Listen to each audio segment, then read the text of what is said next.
And what is the split अभी इन पे marketing करके, मतलब क्या यहाँ पे आपको ज़्यादा बचता है D2C के कंपैरिजन में, कम पैसे बचते हैं एज एन एबिटा?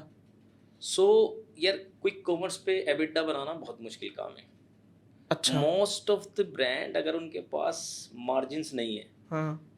तो बॉस भूल जाओ आप, सिर्फ टॉप लाइन के लिए। मैंने मतलब इकोसिस्टम में जितना देखा है, मोस्ट ऑफ द ब्रांड सिर्फ अपनी टॉप लाइन को अचीव करने के लिए क्विक कॉमर्स कर रहे होते हैं, अच्छा। क्योंकि 40% तो क्विक कॉमर्स पे वैसे ही चला जाता है आपका। किसी का 35 है, किसी का 40 है, बट 30 तो एवरेज है, 30 इनफैक्ट minimum है। 35 एवरेज है। हाँ एग्जैक्टली, सारे चार्जेस मिला के। मतलब 35 तो पहले ही ले लेगा आपसे हाँ हाँ हाँ। क्विक कॉमर्स वाले। देन आपका लॉजिस्टिक है, देन आपका कॉग्स है खुद का, देन आपकी उनकी मार्केटिंग कॉस्ट मार्केटिंग है, है। एंड देन आपको कूपन्स रन करने पड़ेंगे, तो डिस्काउंटिंग कॉस्ट है। हम्म। तो ब्रांड्स स्ट्रगल करते हैं।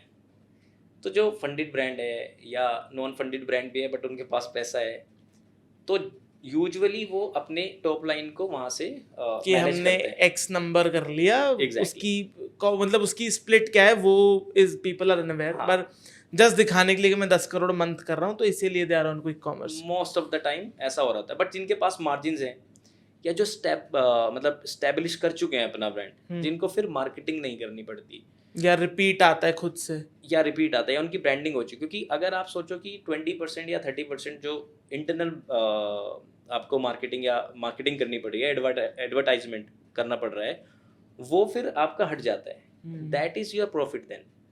कि जब एक बड़ा ब्रांड है उसको नहीं करना पड़ रहा वो सारा कैंपेन इंटरनली, क्योंकि उसको ब्रांड मतलब उसको आउट ऑफ द कन्वीनियंस जाके खरीद रहे हैं, पता है लोगों को।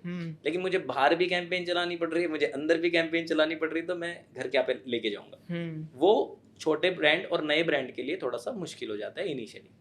तो आप लोग प्रॉफिटेबल हो अभी क्विक कॉमर्स में? नहीं। तो लकीली हम लोग मैनेज कर पा रहे हैं उसको।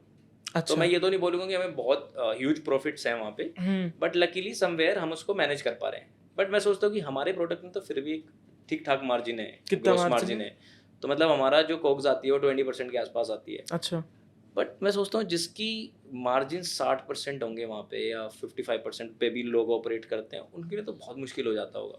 क्योंकि 30-35 वहाँ चला गया, एग्जैक्टली 10-12-15 में भी जो कॉग्स हो गई, जो उनकी लॉजिस्टिक्स हो गई, डिस्काउंटिंग, कूपन, एग्जैक्टली बाकी वहाँ चला जाता होगा। एग्जैक्टली लॉजिस्टिक है सबसे the major pain point.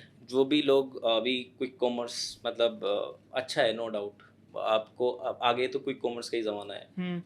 People are expending their product on quick commerce. लोगों ने वेबसाइट्स बंद कर दिए हैं, क्विक कॉमर्स पे स्केल कर रहे हैं, सब चल रहा है, लेकिन इतना आसान नहीं है वो।